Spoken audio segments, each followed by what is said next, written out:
اپنے مرحومین کی مغفرت کے لیے بلند تر صلوات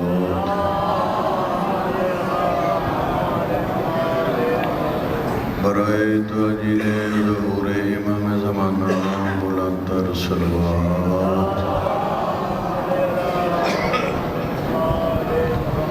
نعرہ تکبیر نعرہ تکبیر نعرہ رسالت نعرہ رسالت نعرہ حیدری نعرہ حیدری حسینیات حسینیات یزیدیات یزیدیات پر محمد و آل محمد صلوات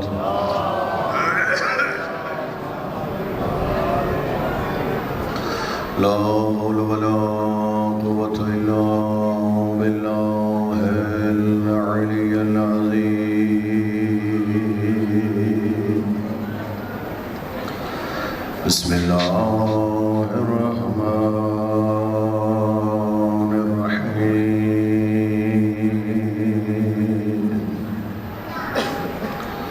الحمد لله رب العالمين والصلاة والسلام على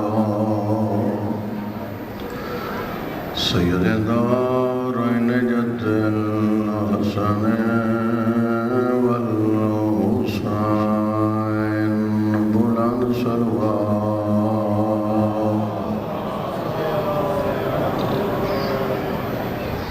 شمس بین القمرین ہادینا وہدی ثقلین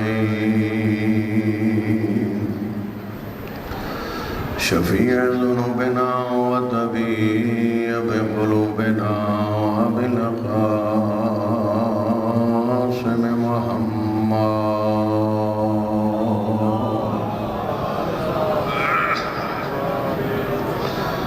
وعلى آل بیتہ الطیبین الطاہرین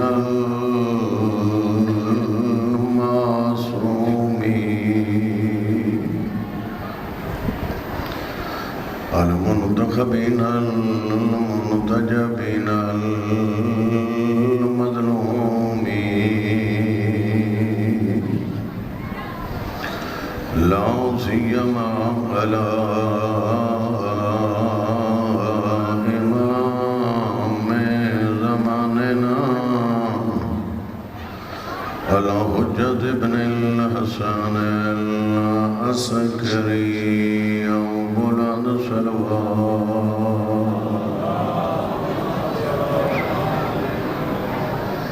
ورحمة الله على محبيهم ولعنة دائمة على أعدائهم أجمعين من يوم عداوتهم إلى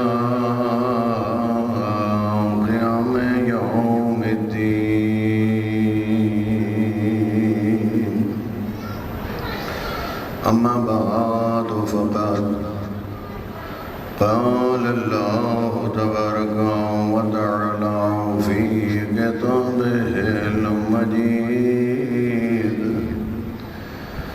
بسم الله الرحمن الرحيم إنما يريد الله ليذهب عنكم رجس أهل البيت ويطهركم تطهيرا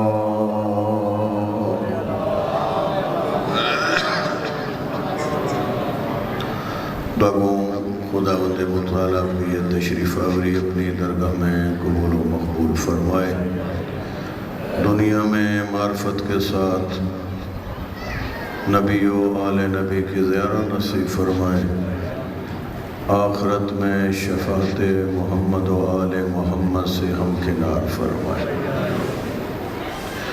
مقصد قیام حسین ابن علی صحیح انداز میں سمجھنے، صحیح انداز میں اس پہ عمل پیرا ہونے کی توفیق عطا فرما۔ دعاؤں کی مقبولیت کے لیے بلند تر صلوات۔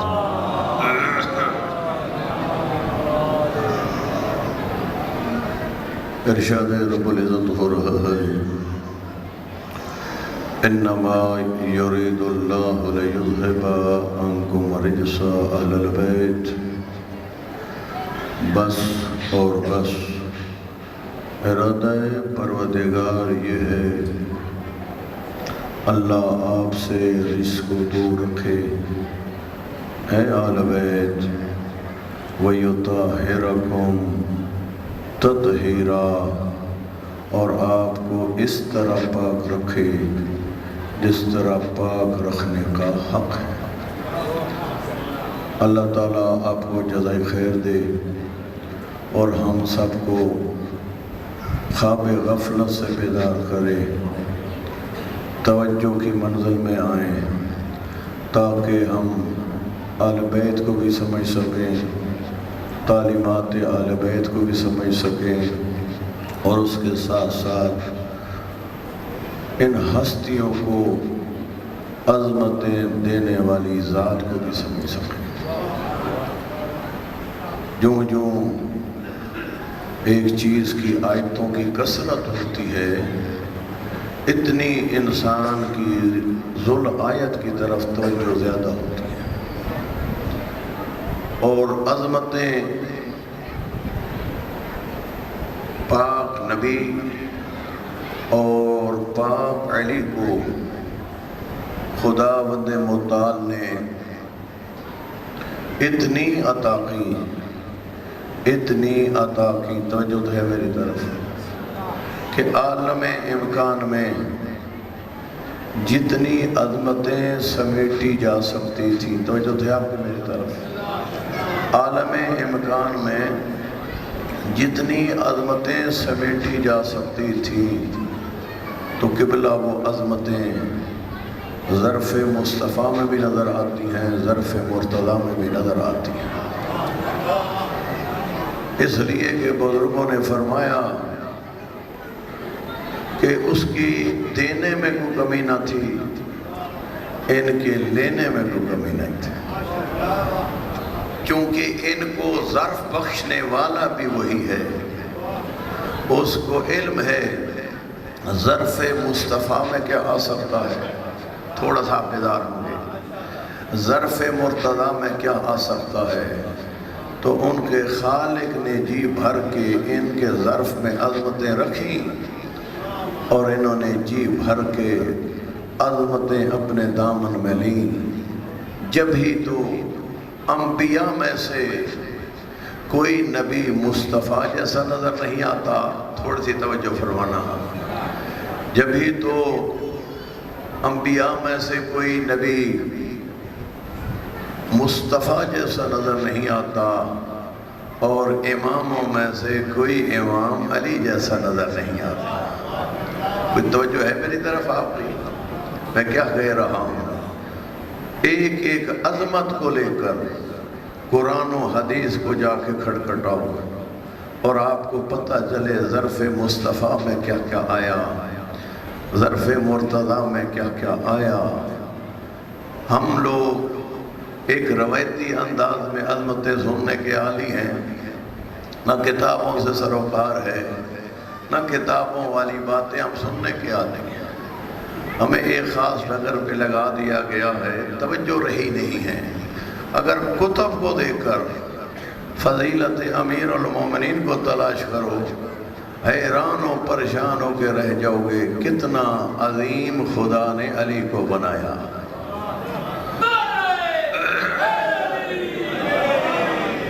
تاریخ میں فرائض الصمتین کتاب کا نام ہے، اہل تسنن بھائیوں کی کتاب ہے۔ فرائض الصمتین میں انہوں نے ایک حدیث پاک نبی کی زبان سے شان علی میں تحریر کی ہے۔ فرائض الصمتین کتاب والے نے، اہل تسنن بھائیوں کی حدیث کی کتاب ہے، پاک نبی کی زبان سے شان علی انہوں نے بیان فرمائی ہے، تھوڑی سی آپ توجہ فرمائیں میری طرف۔ تحریر کرتے ہیں آقا پاک محمد مصطفیٰ صلی اللہ علیہ وآلہ وسلم فرماتے ہیں، اے علی تو کتنا عظیم ہے، اگر تیری لکھی ہوئی فضیلت پر کسی کی نگاہ پڑ جائے تو خدا بند متعال اس کی آنکھوں کے گناہ معاف کر دیتا ہے۔ کوئی توجہ ہے میری طرف؟ تیری لکھی ہوئی فضیلت ہو اور اس فضیلت پر ایک کی نگاہ پڑ جائے اس فضیلت پر، تو اللہ اس کی آنکھوں کے گناہ معاف کر دیتا ہے۔ حدیث کے 4 جملے ہیں، 4 کے 4 آپ کی خدمت میں پیش کرنا چاہتا ہوں۔ پہلا جملہ یہ، تیری لکھی ہوئی فضیلت پر کسی کی نگاہ پڑے تو پاک نبی نے اس روایت کے مطابق ارشاد فرمایا اللہ اس کی آنکھوں کے گناہ معاف فرما دے۔ پھر پاک نبی نے فرمایا اے علی تیری فضیلتوں کا ذکر ہو رہا ہو، کوئی پورے غور کے ساتھ کان دھر کے تیری بیان ہونے والی فضیلت کو سنے تو خدا بند متعال اس کے کانوں کے گناہ معاف کر دیتا۔ میری بات تو سمجھ آ رہی ہے نا؟ تیسرا جملہ صاحب کتاب فرائض و سنتیں تحریر کرتا ہے، پاک نبی نے فرمایا اے علی تو اتنا باعظمت ہے، تیری کسی ایک فضیلت کو کوئی خوش نصیب اپنی زبان پہ جاری کر دے، تیری کسی ایک فضیلت کو کوئی خوش نصیب اپنی زبان پہ جاری کر دے تو اللہ تعالیٰ اس کی زبان کے گناہ معاف کر دیتا۔ اللہ تعالیٰ اس کی زبان کے گناہ معاف کر دیتا ہے۔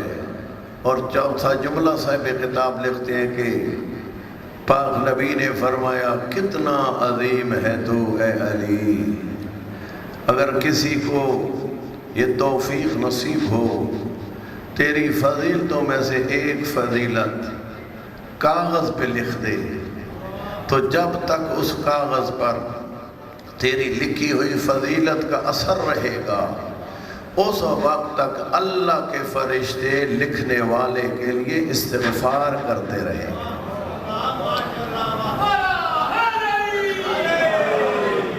بات سمجھ آئیے؟ بیان کرنے والے لکھنے والے اہل تسنن بھائی ہیں، نقل حدیث پاک نبی سے کر رہے ہیں، کس کی شان میں؟ تیرے اور میرے پہلے امام علی کی شان میں۔ تحریک کے سینوں میں جملے ملتے ہیں، دنیا فضیلت، دنیا کمالات میں اتنے آگے گئے علی، اتنے آگے گئے علی۔ کل کی گفتگو سے مربوط گفتگو کرنا چاہتا ہوں کہ علی طول تاریخ میں تخت کا محتاج نظر نہیں آتا، ہر دور کا تخت و تاج علی کا محتاج نظر آتا ہے۔ اتنا عظیم بنایا خدا نے علی کو، اتنا بعظمت بنایا خدا نے علی کو، علی مسند رسول پہ آئے تو بھی علی ہے، اگر علی مسند رسول پہ نہ ہو تو بھی علی ہے۔ جی تحریک کے سینوں میں یہ جملے موجود ہیں، اور کتاب مناقب خوارزمی اہل تسنن کا عالم لکھنے والا، آپ کی توجہ ہے میری طرف، صاحب کتاب مناقب لکھتا ہے اہل اسلام کی دوسری خلافت کا دور تھا، جناب عمر بن خطاب کو جو زہری خلافت ملی وہ دور تھا، 2 شخص ان کے پاس آئے کوئی مسئلہ لے کر، اور آپ کو اس کا جواب نہیں آتا تھا۔ مسئلہ لے کے آئے جناب عمر بن خطاب کے پاس، اور جو انہوں نے سوال کیا اس کا جناب عمر بن خطاب کو جواب، تھوڑا سا بولے نا، جواب کوئی پریشان آپ زیادہ ہو رہے ہیں، بیان میں کر رہا ہوں، چونکہ میں نے یہ بیان سیکھا ہے خود آل بیت کے دروازے سے۔ کہ ہمیشہ احترام کے ساتھ بات کرو اور حق کی بات کرو. حق بیان کرتے ہوئے مت گھبراؤ لیکن احترام ملحوظ رکھو. توہین مکتب اہل بیت نے سکھاتا. توہین نہ کرو احترام کے ساتھ. یوں نہیں ہے حق کو چھپاؤ، حق ضرور بیان کرو. توجہ فرمائیے یا نہیں؟ اس جملے پہ غور کرو قبلہ، اس جملے پہ غور کرو. دور خلافت حضرت عمر بن خطاب، سوال کرنے والا سوال لے کے آیا، آپ سے جواب نہ بن پایا. اب کہاں گئے اور کہاں جانا تھا؟ میں کہا کرتا ہوں شیعہ کرناز تجھے کیسا عظیم امام ملا. اتنا تاریخ کہتی ہے جناب عمر بن خطاب نے کہا آؤ میں تجھے لے کے جاتا ہوں محمد کی امت کے عالم کے پاس.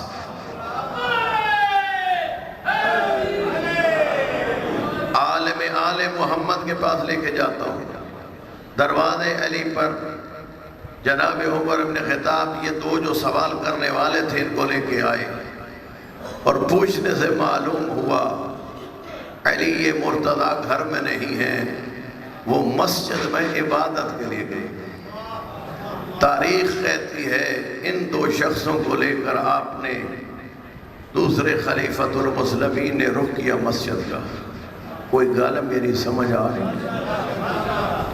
یقین کریں ایک ایک جملے پہ غور کرو. کیا کیا عظمت کے پہلو ہیں، کیا کیا فضیلتوں کے پہلو ہیں. علی اپنی عبادت میں مصروف، خلافت علی کی تلاش میں چل رہی ہے. اتنا تاریخ کہتی آئے ان دو شخصوں کو لے کر مسجد نبوی میں عظیم عابد، عظیم معبود کے سامنے، عظیم ساجد، عظیم مسجود کے سامنے عبادت میں مشغول ہے علی.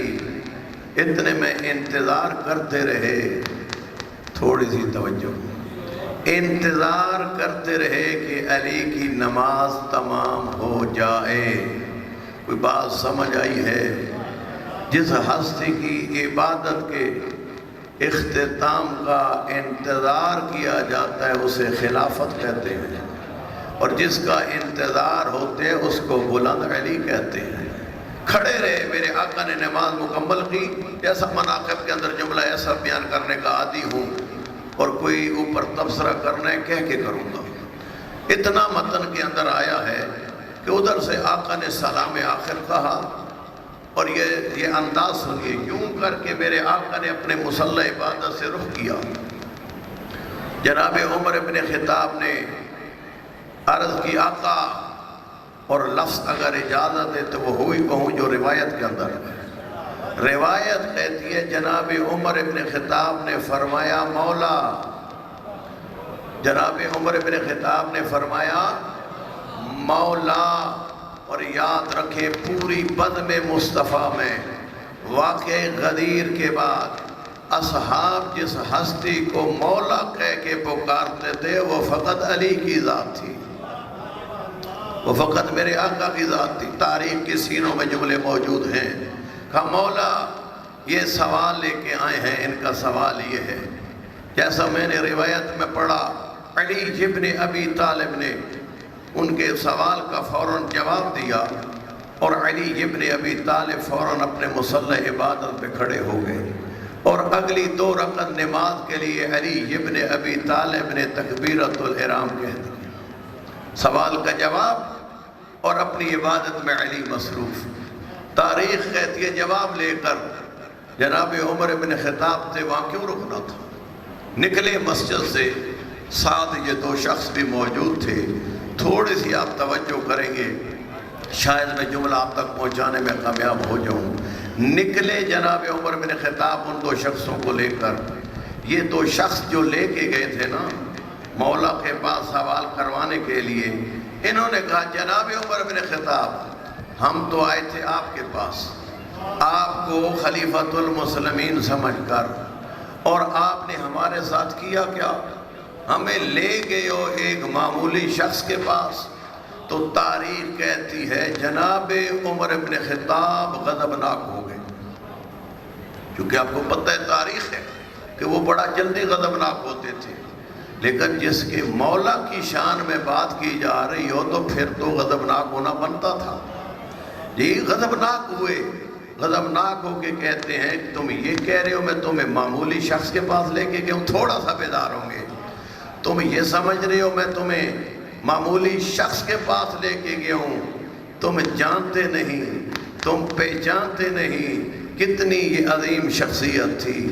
اسی ہستی کے بارے میں نے خود پاک نبی سے سنا کہ میرے آقا مصطفیٰ فرماتے تھے لو ان السماوات سبع، تھوڑا سا بیدار ہونا، لو ان السماوات سبع والارضین سبع وضعن فی کفۃ میزان ووضع ایمان علی ابن ابی طالب فی کفۃ میزان لراجح ایمان علی ابن ابی طالب.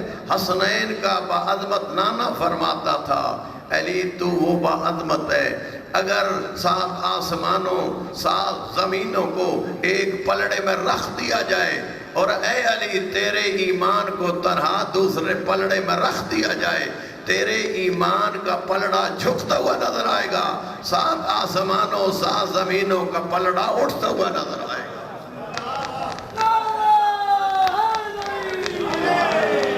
7 آسمانوں 7 زمینوں کا پلڑا جھکتا ہوا اٹھتا ہوا نظر آئے گا. اے علی تیرے ایمان کا پلڑا جھکتا ہوا نظر آئے گا. یہ تھی عظمت تیرے اور میرے آقا کی توجہ ہے، یہ ہے علمی عظمت. جی جب بھی خلافت مشکل میں پڑی یہی مشکل کشا کام میں آیا. حتیٰ سیاہ ستہ کے اندر یہ جملہ آیا کہ جناب عمر بن خطاب نے 70 مقامات پر، 1 نہیں 2 نہیں 70 مقامات پر یہ ارشاد فرمایا لولا علی لہلک عمر، کہ اگر علی ابن ابی طالب نہ ہوتے تو میں عمر ہلاک ہو کے رہ جاتا. کوئی توجہ فرما رہے ہیں؟ 70 مقام سیاہ ستہ والے نے لکھے کہ حضرت عمر بن خطاب نے فرمایا اے علی اگر تو نہ ہوتا تو میں عمر ہلاک ہو جاتا.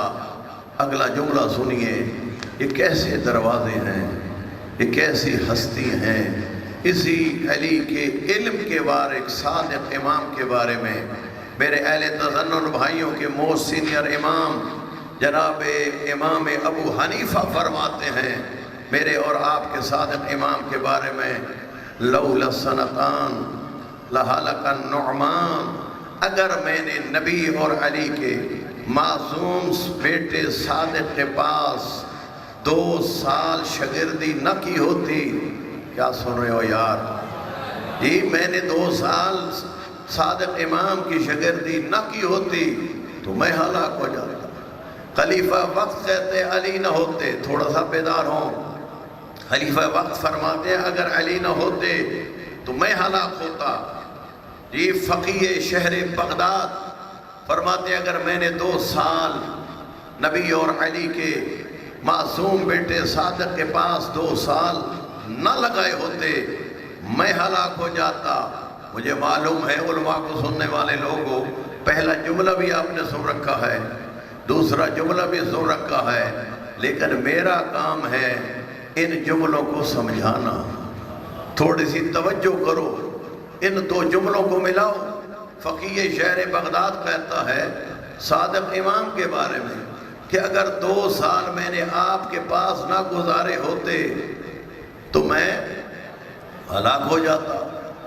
خلیفہ وقت فرماتے ہیں اے علی اگر آپ نہ ہوتے، تھوڑا سا بولیں آپ، تھوڑا سا میری طرف متوجہ ہوں کہ خلیفہ وقت فرماتے ہیں اے علی اگر آپ نہ ہوتے تو میں ہلاک ہوتا.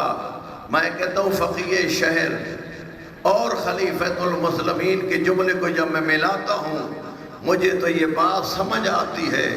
پاک نبی کے دنیا سے اٹھ جانے کے بعد محمد کی امت میں 2 سلسلے چلے ہیں، تھوڑا سا بیدار ہونا. پاک نبی کے دنیا سے اٹھ جانے کے بعد پاک محمد کی امت میں 2 سلسلے چلے ہیں. ایک ہلاک ہونے والوں کا سلسلہ، ایک ہلاکتوں سے بچانے والوں کا سلسلہ. اب یہ مسلمان نے خود فیصلہ کرنا ہے، ہلاک ہونے والوں سے متمسک ہونا ہے یا ہلاکتوں سے بچانے والوں سے متمسک ہونا ہے۔ 2022 کا دور ہے، ٹیکنالوجی بڑی عروج پہ جا رہی ہے، قبلہ سوچنے کی بات ہے کہ جھکنا ہے تو کس دروازے پہ جھکنا ہے۔ متمسک ہو ان کے دروازے سے جو ہلاکتوں سے بچاتے آئے اور ہلاکتوں سے ہی بچائیں گے، متمسک ہو ان کے دروازے سے جن کو خطاب کر کے پاک نبی فرماتا تھا یا علی انت قسیم الجنت والنار، تو ہے جس کو اللہ نے جنت اور جہنم کا تقسیم کرنے والا بنایا۔ کوئی بات سمجھ آ رہی ہے؟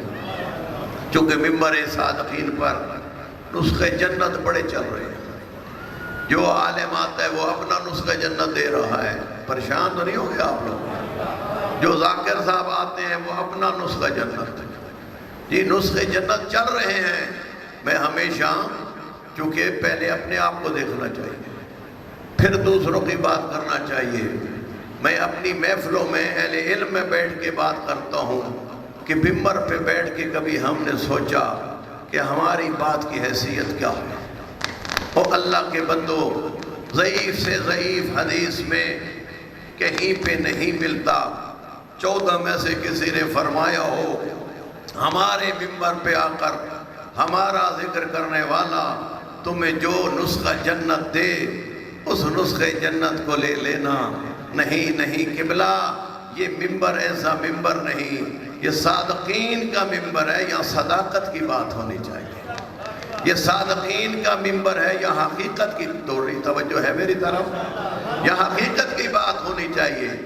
ڈھونڈو جا کے قرآن میں، احادیث میں، شیعہ کتب میں، سنی کتب میں فقط ایک ہی جملہ ملے گا، یا علی انت قسیم الجنت والنار، اے علی تو ہے جنت اور جہنم کو تقسیم کرنے والا۔ اگر میری آپ بات سن رہے ہوتے تو میں اگلا جملہ بھی کہتا۔ یہ میری بات سن رہے ہو آپ لوگ؟ اللہ آپ کو جزائے خیر دے۔ اگلا جملہ سنیے، اب اس ممبر پر جو نسخہ علی ولی قسیم الجنت والنار بتائیں گے وہ چلے گا، یا ہم جیسے گناہگار جو نسخہ جنت بنائیں گے وہ چلے گا؟ پریشان ہو گئے آپ؟ پریشانی والی بات نہیں ہے، 2-2-4 کی طرح بات ہے۔ کہاں معصوم، کہاں ہم جیسے غیر معصوم اور گناہگار۔ اور قبلہ نسخہ جنت اسی کا چلے گا جس کو پاک نبی نے فرمایا یا علی انت قسیم الجنت والنار، کہ تو ہے جنت اور جہنم کو تقسیم کرنے والا۔ اگر آپ میرے ساتھ ہوتے تو میں آقا علی سے یہاں ہی ممبر پہ سوال کر دیتا، میں کہوں گا آقا پاک نبی نے آپ کو فرمایا ہے آپ ہیں جنت اور جہنم تقسیم کرنے والے، تو ذرا اپنی قوم شیعہ کو بتائیں وہ نسخہ جنت کیا ہے؟ کوئی سمجھ نہیں آ رہی؟ سمجھ آ رہی ہے بات؟ یہ نسخہ جنت کس سے لینا ہے؟ علی ولی سے۔ علی ولی سے کرو گے سوال آقا نسخہ جنت کیا ہے، تو نہج البلاغہ کے اندر نہایتی 2-2-4 کی طرح نسخہ جنت تیرے اور میرے آقا علی نے پیش کیا ہے۔ اگر آپ بیدار ہوں تو وہ نسخہ جنت آپ کے سامنے رکھو۔ میرا اور آپ کا پہلا عظیم امام، کائنات کو توحید کے سبق سکھانے والا امام، ارشاد فرماتا ہے او میرے نام لے وہ 2 کام تم کر کے آ جاؤ۔ کتنے جی؟ 2 کام تم کر کے آ جاؤ، علی جانے اور جنت جانے۔ تھوڑا سا بیدار ہونا تاکہ مجھے معلوم ہو کہ آپ کوئی اپنے مولا کی بات سننا چاہتے ہیں۔ جی ایک دفعہ بلند آواز سے صلوات پڑھ لیجئے۔ ماشاءاللہ لوگ بہت زیادہ بیٹھے ہیں، صلوات کی آواز بڑی دھیمی ہے، ذرا بلند آواز سے درود پڑھیے۔ اللہم صلی علی محمد و آل محمد۔ کتب احادیث میں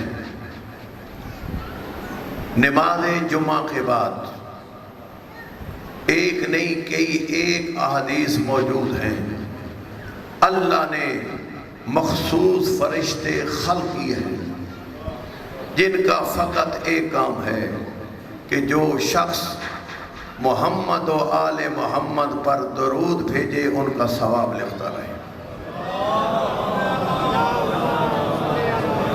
کم کی سرزمین پر کچھ مجتہدین کی خدمت میں ہم حاضر ہوا کرتے تھے اور بڑا جلدی ٹائم دے دیتے تھے سوال و جواب کے لیے۔ ایک مرتبہ ہم نے ٹائم مانگا اور انہوں نے ٹائم نہیں دیا، اصلاً فون ہی اٹینڈ نہیں کیا۔ بعد میں کلاس میں ملاقات ہوئی، عرض کی آقا آپ سے رابطہ کیا تھا، کچھ استفادہ کرنا چاہتے تھے۔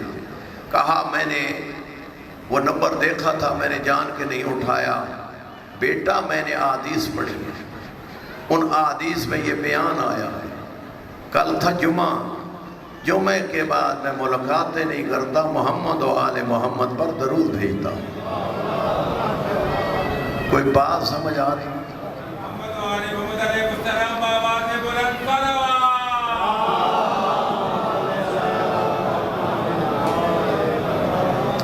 قبلہ آئیے، میرا آقا علی نہج البلاغہ میں نہایتی مختصر نسخہ جنت بیان فرما رہے ہیں۔ میرے آقا فرماتے ہو میرا موالی ہو میرا نام لیوا، تھوڑا سا بیدار ہوں، دو کام تو کر کے آ جا، جنت جانے اور علی جانے۔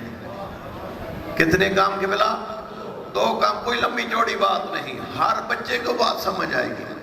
تھوڑی سی میں اپنی ماں بہنوں کی خدمت میں گزارش کروں گا، تھوڑا سا خاموشی کریں، میری بات کو سنیں، کیونکہ آپ یہاں باتیں کرنے نہیں آئیں، مجلس مظلوم میں آئی ہیں، کوئی بات سننے میں کیا کہہ رہا۔ ایک دفعہ بلند آواز سے درود پڑھ لیجئے۔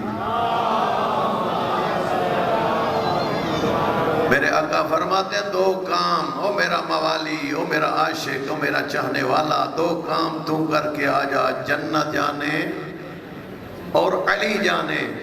اور وہ دو کام کیا؟ میرے آقا فرماتے ہیں اداء الفرائض والاجتناب عن محارم اللہ۔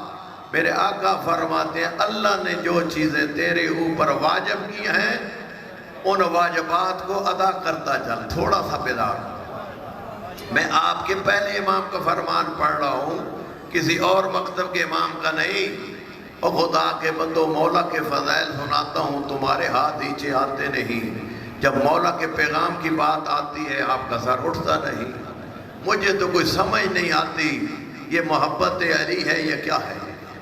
علی کی محبت ہو، عاشق کو ہمیشہ معشوق کا کلام بڑا اچھا لگتا ہے، محب کو اپنے محبوب کا کلام اچھا لگتا ہے، اور وہ بھی نسخہ جنت دے رہا ہو اور بغیر لیے دیے دے رہا ہو، مفت میں بھی علی کا نسخہ جنت نہیں لینا چاہتے۔ تھوڑا سا بیدار ہو، تیرا میرا آقا فرماتا ہے اداء الفرائض، واجبات کو ادا کرتا چل، واجبات کو ادا کرتا چل، والاجتناب عن محارم اللہ، اور اللہ نے جو جو چیزیں تیرے اوپر حرام قرار دی ہیں ان سے اپنے آپ کو بچاتا چل۔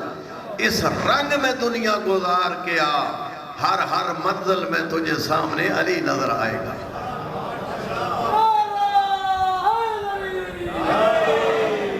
اللہ تعالیٰ آپ کو جزائے خیر دے۔ کوئی بات سمجھ آئی قبلہ؟ واجبات کو ادا کرتا چل، محرمات سے بچتا چل۔ اگر کہیں آپ کی توجہ کو دے کر ایک سوال کر دوں، بڑا سادہ سا سوال، نبی اور علی و اولاد علی، یا یوں کہیں انبیاء کا سلسلہ اور معصوم ائمہ کا سلسلہ خدا نے جو رکھا، نبیوں کو بھیجنے کا مقصد، اماموں کو ہمارے پاس بھیجنے کا مقصد کیا اللہ کا نافرمان بنانا تھا یا اللہ کا اطاعت گزار بنانا تھا؟ بس یہ ایک بات ہے، اگر آپ کی سمجھ میں آگئی میں سمجھوں گا آج کی مجلس بہترین کامیاب ہو گئی، کہ چونکہ میں نے مقصد بعثت انبیاء بھی بتا دیا اور علی جیسے اماموں کا اس دھرتی پہ آنا بھی بتا دیا، قبلہ یہ ہستیاں آئی ہیں کائنات کو خدا کا اطاعت گزار بنانے کے لیے. وہ گل سمجھ آئی نے جی. جبھی تو علی ساڑھا کول بھی کئی لوگ ساڑھے ایریے تے باغ ہیں نہیں, بڑے بڑے باغ والے لوگ. تو مدینے وچ کھجوروں کے باغ تھے. ایک روایت میں جملہ پڑھ رہا تھا, علی کے کھجور کے باغ میں 500 درخت تھے. کتنے سے؟ 500 درخت تھے. علی ولی ہر درخت کے پاس جا کے 2 رکعت نماز پڑھتے تھے. 1000 رکعت واجبات ادا کرنے کے علاوہ جس علی کی 1000 رکعت نماز ہوتی تھی, اس کے ماننے والے کی واجب نمازیں قضا ہو جائیں تو قبلہ علی کو امام ماننے کا مزہ تو نہ آیا. تیرا میرا آقا یوں کر کے جو لو پھوٹ رہی تھی نا صبح کی, اس کو خطاب کر کے کہتا ہے, اے صبح پھوٹنے والی لوگ, علی نے تجھے افق پہ آتے دیکھا, تو نے کبھی علی کو سوتا ہوا نہیں دیکھا. تو نے کبھی علی کو سوتا, پریشان تو نہ ہو رہے جی. او اللہ کے بندو, علی کو امام ماننا ہے تو یقین کر لو کہ پھر اللہ کی اطاعت کرنی ہوگی. اس لیے یہ جملہ بھی میرا جملہ نہیں, سنو. میرے آقا علی فرماتے ہیں من احبنا, توجہ ہے میری طرف, من احبنا فلیعمل بعملنا. فرمایا جو ہماری محبت کا دم بھرتا ہے تو یہ اسی پہ فخر و ناز نہ کرے کہ میں محبدار آل بیت ہوں. اس کو آگے بڑھنا ہوگا, اور آگے بڑھ کے کیا کرنا ہوگا؟ فَلْيَعْمَلْ بِعَمَلِنَا, اپنا عمل بھی وہ کرے جو ہم محمد آل محمد کا عمل ہے. گلہ میرا خیال ہے کوئی کوڑیاں لگ رہی ہیں, بات سمجھ نہیں آ رہی. فَلْيَعْمَلْ بِعَمَلِنَا, پھر عمل بھی وہ کرنا ہوگا جو ہم محمد و آل محمد کا عمل ہے. سیدہ کونین, مہدر حسنین, علی مرتضیٰ کی ہم مرتبہ ہم پلہ بی بی, وہ بھی ایک نسخہ فرماتی ہیں. فرماتی ہے ان تعمل بما امرناک وان تنتہی اما زجرناک ان فانت من شیعتنا والا فلا. بی بی دو عالم فرماتی ہے جس چیز کا ہم نے تمہیں حکم دیا ہے اگر اس پہ عمل پیرا ہو, اور ہم نے جس چیز سے تمہیں روکا ہے اس سے اگر رک جاتے ہو تو پھر کسی سے شیعہ ہونے کی سند لینے کی ضرورت نہیں. میں محمد کی معصومہ بیٹی تمہیں کہہ رہی ہو تم ہمارے شیعہ ہو. اور خدا کے بندو, اور کہاں سے تمہیں گارنٹی شیعت کی چاہیے؟ سیدہ بطول کہتی ہے کہیں اور سے لوگ کیا کہتے ہیں تمہیں نہیں. سنو, میں پاک محمد کی سچے باپ کی سچی بیٹی تمہیں یہ سند دیتی ہوں کہ تم ہمارے شیعہ ہو. کب؟ جس چیز کا ہم نے حکم دیا ہے اس کو اگر انجام دیتے ہو, جن چیزوں سے ہم نے روکا ہے اس سے اگر رک جاتے ہو. اگلا جملہ بھی میری آقا دادی نے فرمایا وَإِلَّا فَلَا. فرمایا اپنے خیال میں جو مرضی تو بنتا رہے. سیدہ بطول کی نگاہ میں اگر یہ 2 چیزیں نہیں ہے تو سب کچھ ہو سکتا ہے, آل بیت کا شیعہ نہیں ہو سکتا. قبلہ کو بات سمجھ آئی؟ وہ ہے فرمان علی, یہ ہے فرمان بطول. میرا خیال اگر توجہ ہو جائے قبلہ, توجہ, تو ایک فرمان ہی کافی ہوتا ہے. اگر انسان کی توجہ ہو جائے, اور مقصد انعقاد مجلس حسین ابن علی ہے ہی یہ کہ انسان خواب غفلت سے بیدار ہو جائے, توجہ کرے میں نے جانا کدھر چاہیے تھا, میں چلا کدھر گیا, مجھے کرنا کیا چاہیے تھا, میں کیا کرتا رہا. توجہ ہے قبلہ یا نہیں جی؟ کیا میں مولا علی کے اس فرمان پہ عمل کر رہا ہوں؟ کیا سیدہ بطول کے بتائے ہوئے معیار پہ میں, توجہ ہے میری طرف, سیدہ بطول کے بتائے ہوئے معیار پہ میں اتر رہا ہوں. اگر اس معیار پہ اترتے ہو، اور میں تو ایک جملہ کہا کرتا ہوں، دنیا کی عدالتوں کو چھوڑو، اپنے ضمیر کی عدالت میں مطمئن ہو تو اللہ کا شکر ادا کرو کہ اے میرے پروردگار، جو سیدہ بطول نے میزان دیا ہے، معیار دیا، میں اس پہ شکر الحمدللہ اترتا ہوں. اگر خدا نخواستہ اس میں کوئی کمی ہے تو آؤ واسطہ دو انہی ہستیوں کا، اور ان کے صدقے میں اللہ تعالیٰ آپ کو اور اللہ تعالیٰ مجھ کو جو سستیاں ہیں، جو کاہلیاں ہیں، وہ ختم کرے گا. اور جس طرح محمد و آل محمد چاہتے ہیں ہم اس طرح بن جائیں گے. توجہ ہے میری طرف کہ بلا، میں تو کہا کرتا ہوں شیعہ بھی دو قسم کے ہیں، ایک ہے من پسند شیعہ اور ایک ہے آل بیت پسند شیعہ.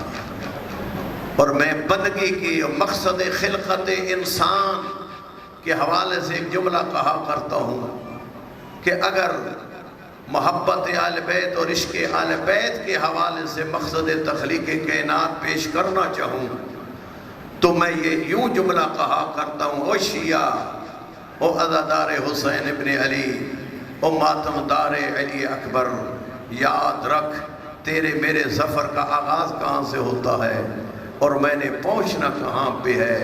میں نے سفر شروع کرنا ہے من پسند شیعہ سے، اور میں نے پہنچنا ہے آل بیت پسند شیعہ تک. یہ ہے میری آخری مراد، یہ ہے میرے کردار کی تعمیر، کہ میں نہ کہوں کہ میں آل بیت کا ماننے والا ہوں. آل بیت کہیں یہ ہمارا حقدار ہے، آل بیت کہیں یہ ہمارا نام لیوا ہے، آل بیت کہیں یہ ہمارا غمخوار ہے. بڑا فاصلہ ہے ایک ہمارا کہنا، ایک محمد و آل محمد کا کہنا.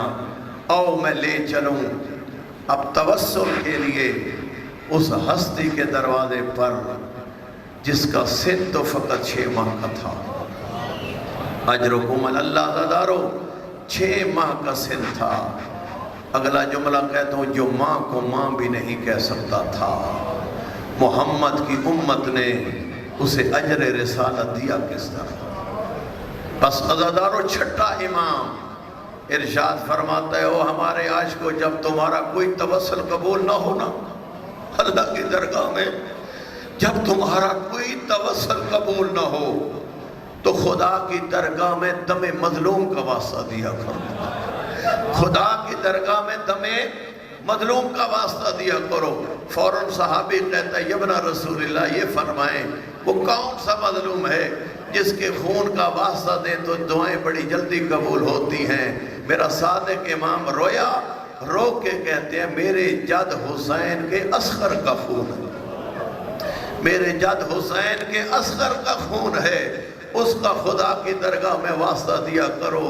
خدا تمہاری پریشانیاں دور کرے گا، خدا تمہاریاں بیماریاں ختم کرے گا، خدا تمہارے کاروباروں میں برکتیں دے گا.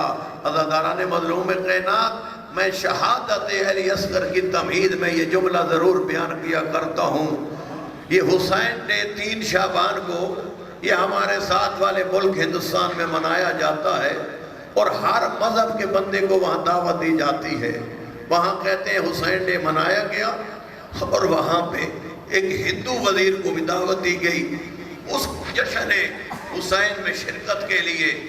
اور مجھے ایک ہندوستانی طالب علم کم میں بتا رہے تھے کہ قبلہ جب وہ ایک ہندوستانی ایک ہندو وزیر آیا نا اس محفل میں خطاب کرنے کے لیے، اس نے جملے تو فقط 2 ہی کہے. اس نے جملے آ کے کتنے کہے؟ 2. جشن حسین کی محفل کو مجلس حسین میں بدل دیا. پہلا اس نے جملہ کہا، مجھے کربلا کا مسلمان سمجھ میں نہ آیا. کہتا ہے مجھے کربلا کا مسلمان سمجھ میں نہ آیا. اور دوسرا جملہ، جوانوں ذرا تیاروں میں جملہ کہنے لگا ہوں، کہتا ہے مجھے کربلا کا مسلمان سمجھ میں نہ آیا. اور دوسرا جملہ کہتا ہے انہوں نے 3 نوک کا تیر ایک ایسے کم سن کو مارا جس کی کم سنی کا عالم یہ تھا، اسے علم نہیں تھا تیر کھا کے رویا جاتا ہے یا ہنسا جاتا ہے. تیر کھا کے رویا جاتا ہے یا ہنسا جاتا ہے؟ اتنا مقتل کا جملہ ہے. آیا دشمنوں کے سامنے بطول کا چاند. میرے آقا فرماتے ہیں حال میں ناصر ینصرنا، حال میں معین یعیننا. کوئی عام ہستی نصرت کے ہو کے نہیں دے رہی تھی، وقت کا امام تھا حسین. بزرگ علماء فرماتے ہیں یہ آقا کی غربت کی باتوں کا دو چیزوں پہ بڑا اثر ہوا. ایک، کربلا کی زمین پر پڑے ہوئے لاشیں شہداء تڑپ گئے. وَقَدْ ارتفعت اصوات النساء من الخیام، ادھر سے بطول کی بیٹیوں کی رونے کی آواز خیموں سے بلند ہوئی. بطول کی بیٹیوں کی آواز خیموں سے بلند ہوئی. میرا آقا میدان چھوڑ کے خیموں میں آئے، اپنی بہنوں کو تسلیاں دی. یہ جملہ مجھے یقین ہے آپ نے علماء ذاکرین سے بڑا کم سنا ہوگا. مقتل کے اندر میں نے جملہ دیکھا. میرے آقا جب خیموں میں آئے نا تسلیاں دینے کے لیے، علی و بطول کی بیٹیاں تو خاموش ہوئیں، لیکن کنیزان حسین خاموش نہیں. کنیزان حسین کا گریہ برپا تھا. اور آ کے کیا جملے کہتی تھی، نحنو نرضا ان دونک عطشا، اے بطول کے چاند ہمیں یہ تو برداشت ہے تیرے قدموں میں حالت پیاس میں مر جائے. لیکن کیا جملہ کہتی ہے، لا نقدرو ان نسمع انیک صغیر، علی اصغر کی شدت پیاس سے اٹھنے والی آوازیں ہماری برداشت سے باہر ہے.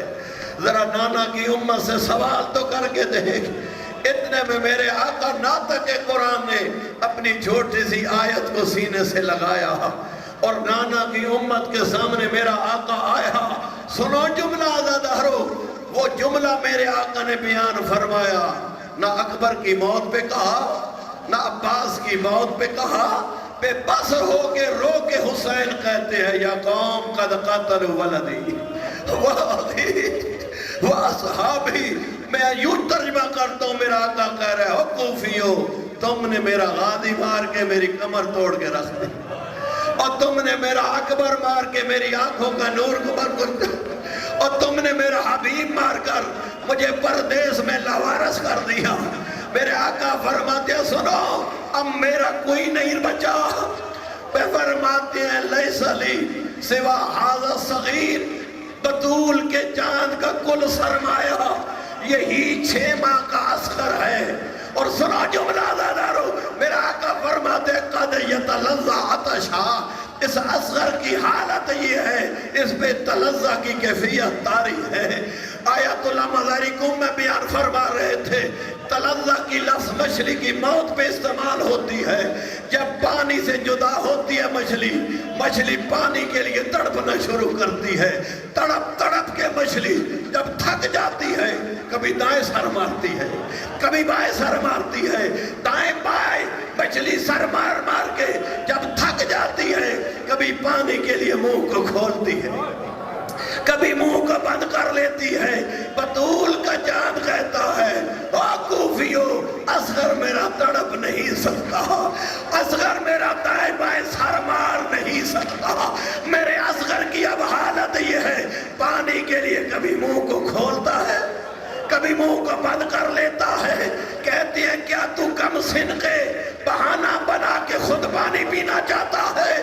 میرا آقا کہتے ہیں اصغر تو حجت خدا کا بیٹا ہے، آج محمد کی امت پر حجت تمام کر. اتنا مقتل کہتی ہے، علی اصغر کی خشک زبان خشک ہونٹوں پہ چلنی شروع ہوئی. اتنا مقتل کا جملہ ہے، یہ خشک زبان خشک ہونٹوں پہ نہیں چل رہی تھی، نشتر بن کر اشکیا کے قلبیں چل رہی تھی. تیر چھوٹنے لگے، تلواریں گرنے لگی، نیزے گرنے لگے. کہتے تھے دے دو صغیر کو پانی. اتنے میں ملعون مرصاد کہتا ہے، اینا اینا حرملا، کہاں گیا حرمل؟ یہ حسین کا ننھا مجاہد میری جیتی ہوئی جگہار میں بدل رہا ہے. ایک جملہ اجازت ہے میں اپنی ماں بہنوں کے حصے کا کہوں. وہ ربا جو دیکھ رہی تھی، جو صبح سے گیا پلٹ کے نہ آیا، کیا چین سے بیٹھی ہوگی؟ میں تو یہی کہتا ہوں، در خیمہ پہ کھڑی ہوگی رباب. اتنا مقتل قید کہتی ہے اس لعین نے اصغر کے گلے کا نشانہ بنایا. بعید نہیں تڑپ کے رباب کہتی ہو. اور جوانوں ذرا سینہ پہ ہاتھ رکھو, میں مقتل کا جملہ کہوں. بعید نہیں رباب کہتی ہو. اور لعین اپنے تیر کا وزن دیکھ, اپنے تیر کا وزن دیکھ, میرے اصغر کا نازک بدن دیکھ. اجرکم اللہ, اجرکم اللہ. اس صغیر کے صدقے میں اللہ آپ کی پریشانیاں دور کرے. متوجہ ہو جاؤ اپنے بیماروں کی طرف, متوجہ ہو جاؤ اپنی مشکلات کی طرف. عظیم توسل ہے اصغر کا. اتنا مقتل جملہ کہتی ہے اس لعین نے تیر چھوڑا. بس میں نے ایک سوال کرنا ہے, جوانوں برداشت نہ کر سکو گے, میرے ایک سوال کا جواب دو. آج حرمل 3 نو کا جو تیر چھوڑ رہا تھا, یہ تیر کیا 6 ماہ کے 3 دن کے پیاسے کم سن کے لیے بنایا گیا تھا؟ نہیں نہیں, یہ تیر وہ تھا جس سے گھوڑے گرائے جاتے تھے, اور تیر وہ تھا جس سے شاہ سوار گرائے جاتے تھے. تیر آیا اصغر کی طرف, میں نے مقتل میں جملہ پڑھا, اگر حسین کا سینہ سامنے نہ ہوتا, اتنا وزنی تیر تھا, جدھر تیر جاتا ادھر ہی علی اصغر چلا جاتا. اتنا مقتل کا جملہ ہے لگا تیر. تیر کا کام ہے سوراخ کرنا, لیکن مقتل کہتی ہے نہیں, قد ذابہ من الغزن الی الغزن, ایک کام سے دوسرے کام تک اصغر ذبح کر دیا. لیکن ایک جملہ مقتل کا میرا امام باقر کہتا ہے, میرے جد کے ہاتھوں پہ اصغر تھا, کیفیت کیا تھی؟ یتململو یتململو علی ید ابی کالطیر المذبوح. اصغر تیر کھا کر باپ کے ہاتھوں پہ اس طرح تڑپا, باپ کے ہاتھوں پہ اصغر اس طرح تڑپا جس طرح تازہ ذبح ہونے والا پرندہ تڑپتا ہے. اجرکم اللہ, اجرکم اللہ. مختار سقفی کے دربار میں میرے مجلس تمام کر دی. مختار سقفی کے دربار میں یہی ارملہ گرفتار ہو کے آیا. ایک سوال کیا مختار نے, اور لعین بتا کربلا میں کوئی ایسا وقت بھی آیا تیرے اندر بطول کے چاند کے بارے میں رحم پیدا ہو گیا, تیرے اندر بطول کے چاند کے بارے میں رحم پیدا ہوا ہو؟ روک کے پڑا مختار کے سامنے حرملہ, کہتا ہے مختار ایک وقت آیا میں بھی حسین کی غربت میں رو پڑا. اتنا مختار کہتا ہے بتا کون سا وقت تھا؟ کہتا ہے جب میں نے اس کے شیر خان کو 3 نو کا تیر مارا, میں نے خود یہ منظر دیکھا, کبھی اصغر کو اٹھا کر خیام کی طرف جاتا تھا, کبھی میدان کی طرف پلٹ